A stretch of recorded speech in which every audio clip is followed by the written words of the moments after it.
Assalamualaikum warahmatullahi wabarakatuh. Kembali lagi di channel India Lokal. Kali ini kita tidak akan membahas produk, tetapi kita akan membahas yang sedang viral saat ini, yaitu terkait prokes COVID dan juga bahayanya vaksin COVID, ya. Jadi konten ini saya buat untuk mengedukasi teman-teman yang mungkin prokesnya kurang atau takut untuk divaksin. Semoga konten ini bisa bermanfaat bagi teman-teman. Sekiranya tidak bermanfaat, tidak usah teman-teman masukkan atau tidak usah teman-teman bagikan ke orang-orang. Ya, jadi kenapa saya membuat konten ini? Yang pertama, memang saya seorang pasien COVID. Ya, saat ini pun saya masih isolasi mandiri. Yang kedua adalah sebelum saya kena COVID, saya masih melihat banyak sekali orang-orang di jalan yang tidak mematuhi prokes COVID. Yang ketiga adalah teman-teman, rekan sahabat saya, dan yang lain-lain banyak juga yang mempertanyakan masalah vaksin atau takut terhadap vaksin COVID-19 ini. Dan juga ditambah dengan jahatnya media yang membuat penontonnya ini menjadi fobia atau takut, ya, jadi menjadi kepikiran tentang bahayanya COVID ini. Nah, jadi di sini saya akan menjelaskan sesuai dengan pengetahuan saya. Sekali lagi, ini hanya sepengetahuan saya. Selebihnya teman-teman bisa tonton atau teman-teman bisa baca, lihat dokter-dokter atau orang-orang yang memang berpengalaman di bidang COVID. Yang pertama adalah terkait masalah prokes COVID. Jadi di lingkup teman-teman mungkin masih banyak menemukan orang-orang yang tidak memakai masker atau masih bergerombol, bahkan minum kopi saja mungkin satu gelas masih join, ya, atau diicip oleh banyak orang karena itu teman-teman kita sendiri. Yang pertama, hak teman-teman pribadi melakukan itu, ya. Hak teman-teman. Tidak ada yang mewajibkan atau bukan mewajibkan, tidak ada yang melarang teman-teman tidak memakai masker. Tidak ada yang melarang teman-teman untuk bergerombol. Tetapi apabila teman-teman melakukan itu di tempat umum, kemudian di suatu tempat yang memang dilarang oleh pemerintah, ya, oleh Satgas COVID dan lain-lain, ya tentu teman-teman salah. Saya ambil contoh. Teman-teman berada di suatu wilayah yang memang orang tersebut melakukan prokes. Tetapi dengan datangnya teman-teman atau datangnya si A dengan tidak memakai masker, ya sama saja tidak menghargai orang-orang yang menjaga prokes. Jadi kalau orang yang tidak percaya akan COVID, ya, bahkan dokter saja ada yang tidak percaya akan COVID, gitu kan, apalagi kita yang cuman orang biasa gitu. Nah, di saat teman-teman tidak percaya COVID, ya jangan mengusik orang yang percaya COVID, gitu. Sama, di saat teman-teman tidak percaya oleh vaksin, ya jangan mengusik orang yang percaya dengan vaksin, gitu. Jadi sejalan. Pada saat kita pun masuk ke teman-teman yang tidak percaya akan COVID, ya kan, tidak percaya akan vaksin, kita pun tidak akan mengganggu ke sana. Itu urusan Anda, itu hak Anda untuk mempunyai pikiran seperti itu. Tetapi di sini yang perlu saya garis bawahi adalah kalau Anda ingin sakit, kalau Anda ingin tertular, kalau Anda ingin dalam kondisi buruk, ya jangan ngajak-ngajak orang. Jangan Anda menularkan ini kepada orang, gitu. Kalau kita berbicara dalam konteks religi, ya, yang mungkin di agama Islam, COVID ini tanpa izin Allah tidak akan mematikan, tidak akan membuat tubuh kita drop. Mungkin di agama lain tanpa izin Tuhan, si virus COVID ini tidak akan membuat mati atau membuat tubuh kita drop. Sama, ya. Ini dari konteks religi. Kalau teman-teman semua menelaah ini atau menelan ini secara mentah-mentah, ya salah, gitu loh. Karena salah satu usaha kita untuk mencegah COVID ini, ya memang yang pertama adalah berdoa, meminta kepada Tuhan, meminta kepada Allah untuk dijauhkan. Yang ketiga adalah ikhtiar atau usaha teman-teman semuanya dengan cara memakai masker, kemudian menjauhi kerumunan, ya kan, etika batuk, etika bersin, dan lain-lain. Nah, itulah salah satu contoh ikhtiar kita ditambah dengan ikhtiar vaksin. Nah, di saat itu semua sudah teman-teman lakukan, insya Allah mungkin teman-teman juga akan lebih baik. Memang hidup, mati, jodoh, rezeki di tangan Tuhan. Tetapi kalau teman-teman menelan dalam pikiran teman-teman tentang religinya, ya teman-teman salah. Itu menurut saya gitu. Jadi teman-teman coba berpikir bahwa di saat kita membuat susah orang lain, apakah itu benar? Enggak kan? Di agama pun diajarkan bahwa kita juga tidak boleh menyusahkan orang lain gitu. Apalagi ini sifatnya sakit, penyakit, virus, wabah yang sangat berbahaya. Hampir setiap sore itu mungkin di daerah teman-teman mendengar yang namanya berita lelayu di masjid. Nah, itu gara-garanya apa? Mayoritas adalah gara-gara COVID. Kalau teman-teman nggak percaya COVID, silahkan gitu. Itu urusan kalian. Cuman bagi teman-teman yang percaya, ya teman-teman pasti akan menjaga prokesnya gitu. Ya jangan diracuni gitu. Dengan cara apa? Dengan cara teman-teman datang tidak memakai masker. Apalagi sampai posisinya adalah kerumunan. Orang lagi kerumunan banyak memakai masker. Di situ ada oknum yang memang datang tidak memakai masker. Emang oknum tersebut tahu dalam diri dia tidak ada COVID? Nggak tahu kan? Nggak ada screening mata telanjang yang bisa melihat lu COVID, lu ada virus. Nggak ada yang bisa melihat seperti itu. Nah, jadi tolong bagi teman-teman yang memang merasa tidak percaya COVID, tidak merasa percaya dengan vaksin, ya jangan ganggu orang-orang yang percaya gitu. Sama-sama mempunyai persepsi masing-masing, tapi saling menghargai satu sama lain. Itu terkait prokes. Jadi kesimpulannya dari saya adalah tolong sama-sama menghargai orang-orang yang menjaga prokesnya dengan orang-orang yang tidak menjaga prokes gitu. Jadi harapannya Anda merasa tidak diperdebatkan tidak memakai masker, dan orang yang menjaga prokes ini juga merasa tidak dirugikan dengan adanya Anda yang tidak memakai masker gitu. Nah, satu lagi contoh yang lebih fatalnya adalah sudah tahu dia positif, ya kan, dan tidak mau memakai masker. Itu lebih fatal. Menurut saya itu pola pikirnya udah apa ya? Ya udah nggak ada lah itu pola pikirnya. Kemanusiaannya mungkin udah nggak ada ya, saya berpikirnya ke sana.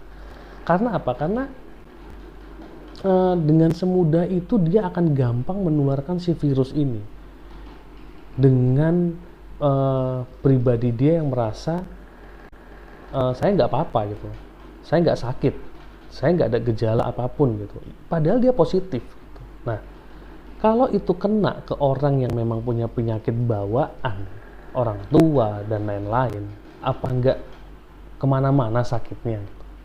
Dan mungkin kalian yang berpikir tidak adanya COVID dan segala macam, di saat tubuh Anda membawa COVID dan itu tertular di keluarga Anda, orang tua, sanak saudara, famili yang Anda cintai, dan kemudian terjadi apa-apa dengan keluarga tersebut, dengan orang yang Anda sayangi tersebut, jangan pernah Anda menyesal.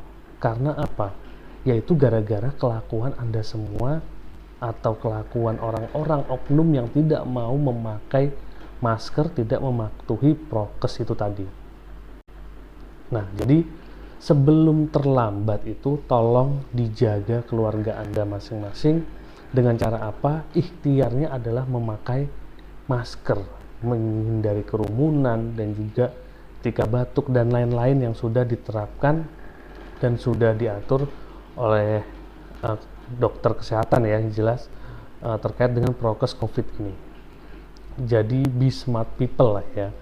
Atau bahasa kasarnya tuh gini,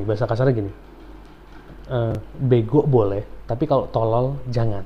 Nah, itu bahasa kasarnya. Ada lagi bahasa kasarnya adalah Kalau mati ya lu sendiri, jangan ngajak orang lain gitu. Nah, itu istilah kasar ya. Jadi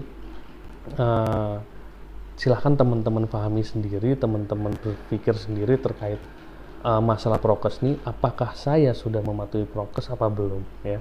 Karena yang membuat Indonesia ini, wabah ini mungkin bisa segera hilang ya atas pertolongan Allah ya, atas pertolongan Tuhan, dan berikutnya adalah atas ikhtiar kita, atas usaha kita untuk menyelesaikan wabah COVID ini. Kalau enggak dari kita, siapa lagi yang akan menyelesaikan ini ya. Kita tidak usah melihat faktor jeleknya pemerintah, faktor jeleknya rumah sakit, dokter, bla bla bla, nggak usah. Sekarang yang kita fokuskan adalah diri kita sendiri. Saya sehat, saya bisa menjaga, oke.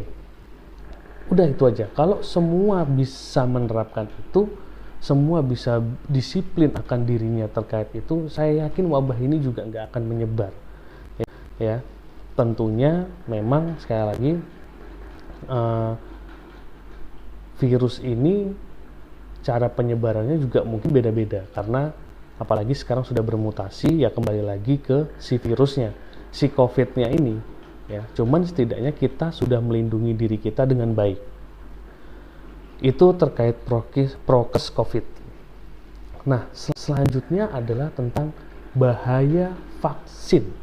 Nah, sekarang sedang beredar banyak sekali orang-orang yang bertanya tentang bahayanya vaksin COVID di media sosial, di Facebook atau dimanapun beredar video-video yang habis divaksin jadi positif, yang divaksin ada yang meninggal mungkin, terus ada yang lumpuh, bahkan mungkin ada yang tangannya ditempel koin lah dan segala macam bisa menempel, macam-macam lah, banyak.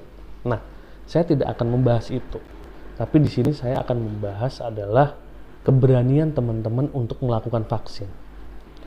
Pemerintah sudah mengusahakan, ya, sudah berjuang untuk agar seluruh rakyatnya mendapatkan vaksin.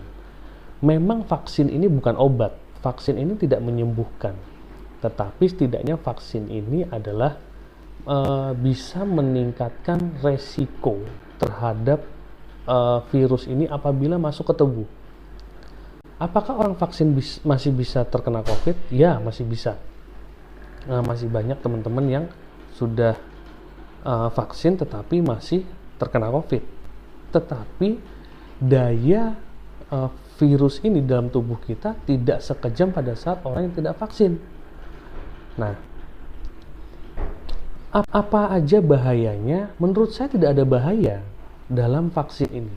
Saya sudah divaksin sekali. Mau yang kedua kali, si COVID ini sudah masuk dalam tubuh saya. Jadi saya tidak vaksin yang kedua. Apa yang saya rasakan di vaksin pertama?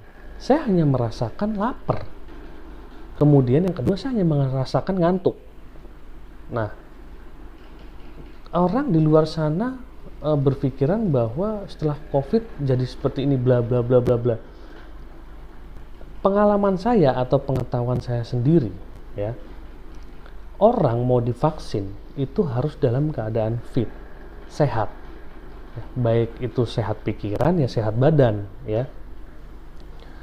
Nah, di saat teman-teman sehat kemudian teman-teman melakukan vaksin yang dimasukkan ke dalam tubuh itu kan otomatis kan pasti ada ekstrak dari si virus. Nah, masuk ke tubuh yang sehat, bekerjalah dia dengan baik, berkembanglah dia dengan baik.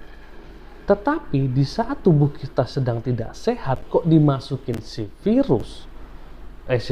dimasukin si vaksin ini, pasti juga tidak akan berkembang dengan baik. Sebentar, ini gara-gara si virus saya jadi haus, salah ngomong. Oke, kita lanjut. Ntar dulu. Nah, gara-gara isoman, jadi yang tadinya wajah saya ini mulus, ini udah kayak hutan belantara ya. Jadinya tumbuh di mana-mana. Sampai kalau misalnya saya minum kopi, ampasnya itu udah bisa kesaring di sini. Nah, jadi nyelapnya tinggal gini aja. Ya, intermezzo. Kita lanjut. Nah, jadi pada saat dalam tubuh kita ini nggak sehat, kemudian dimasukkan vaksin, pasti yang bekerja di dalam tubuh ini juga tidak akan sempurna. Nah, vaksin ini dimasukkan pasti ada ekstrak, ada si virus inilah ya yang sudah dimatikan atau dilemahkan.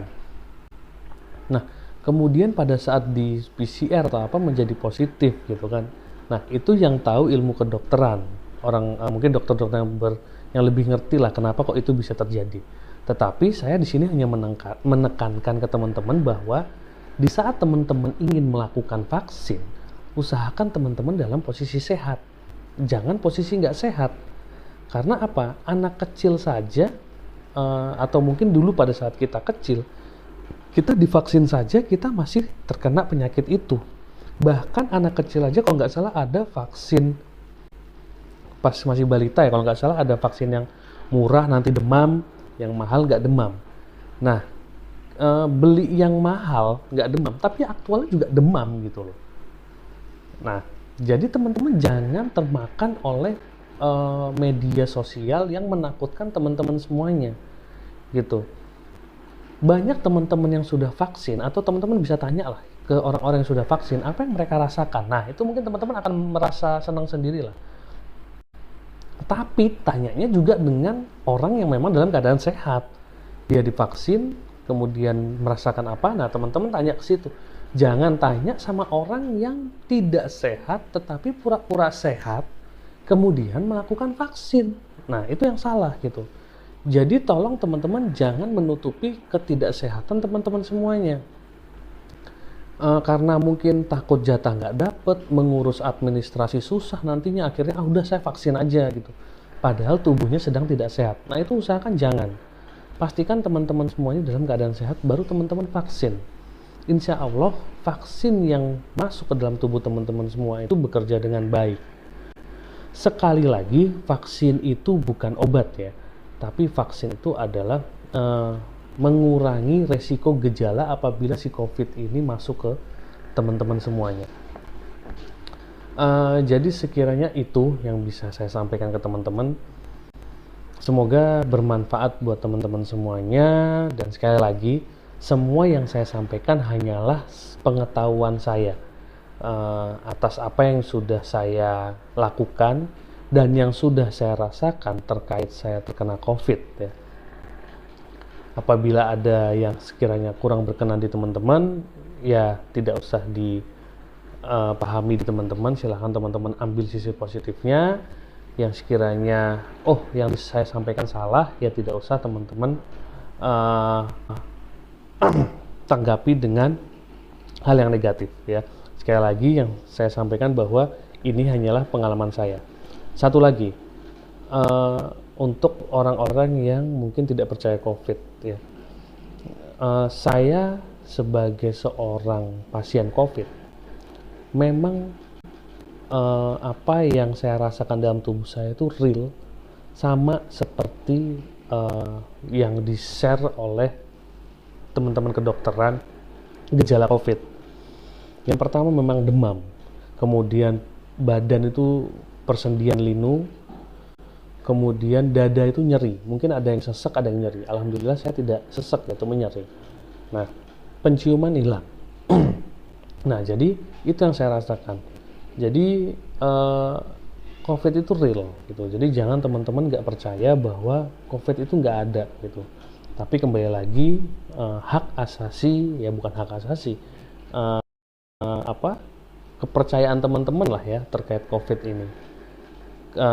Intinya kita saling menghargai satu sama lain dan juga jangan merugikan orang lain. Sekian dari saya, terima kasih, semoga bermanfaat buat teman-teman. Like videonya apabila teman-teman suka, jangan lupa subscribe dan komen untuk berkembangnya channel saya ini. Terima kasih, bye bye, wassalamualaikum warahmatullahi wabarakatuh.